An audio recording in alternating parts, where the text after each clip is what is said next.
My name is Emily Wagner. I'm a junior in the Raikes School, and I'm the squad lead and product manager for the IntelliFarm team this year. My name is Derek Teskey. I'm a senior computer science major, and my project is Water for Food. So I'm the development manager on the team that's sponsored by Hatch. I'm Maggie. I'm a senior. I'm on the Spreetail team.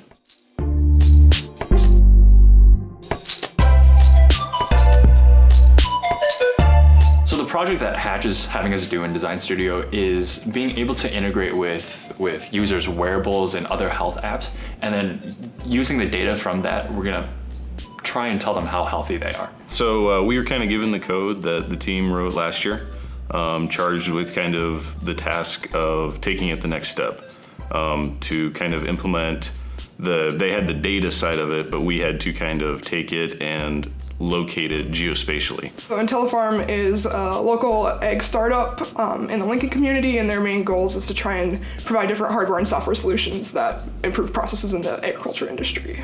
Our project this year is working with 3 or 4 different departments in Spreetail, and it's called Vendor Vault. Basically, it's just like a portal where both vendors and Spreetail employees can access information. Before starting Design Studio, I was mainly worried about managing a larger team than what I've worked on before, since I'm the product manager for it. I was an intern when I was a freshman, and now I'm thrust into this development manager role. And I'm actually managing people and developing the architecture for this application that's going to an actual company and that's going to be used down in the future. I didn't know exactly what I was signing up for.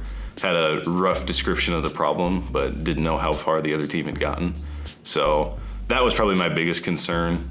And then also finding a good team to work with. That's, to me, one of the most important parts of this is not necessarily having the absolute best developers, but having the people that work together the best. You know, been able to see the strengths of my team and play towards them. And, you know, as I learn more about the project, I know who's best fit for it or how to do it. And that's, you know, that's the biggest thing for me, is just being able to plan ahead and figure out how we can best approach this. Most of us know how each other work. We're pretty good friends, and we all kind of share a similar mindset about the project. Oh, my team is phenomenal. I absolutely love my team. We have such an interesting culture. So it's super casual, and, you know, everyone is really nice, and, you know, it's not very corporate.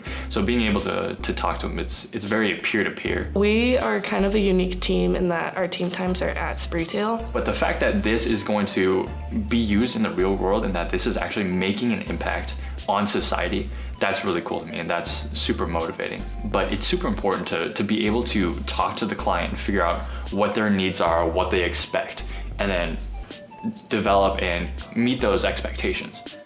Part of the reason right now, like, we are making sure we have a certain code quality and we're making sure we get all the features done that we want to get done, is because Spreetail, like, specifically wants to use this product.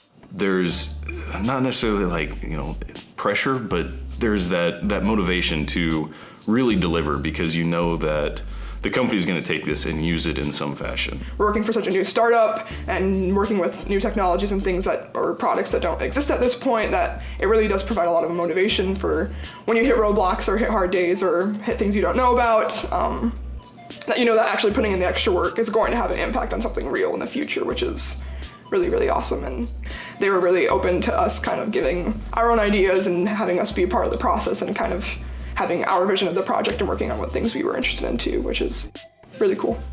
Once again, just like having the done product, because you've been working so hard on it, and like you see it, the whole progress, obviously, as a developer, like, you know exactly what it's gonna look like when it's done before it's, like, for a month before it's even done. They were telling us that, you know, it takes a couple of weeks or a month to compile this data into a decent heat map, and we're kind of able to do it on the fly just because of the data that we're collecting. So just kind of seeing his face light up at the possibilities and how useful this will be to them, that was really, really rewarding.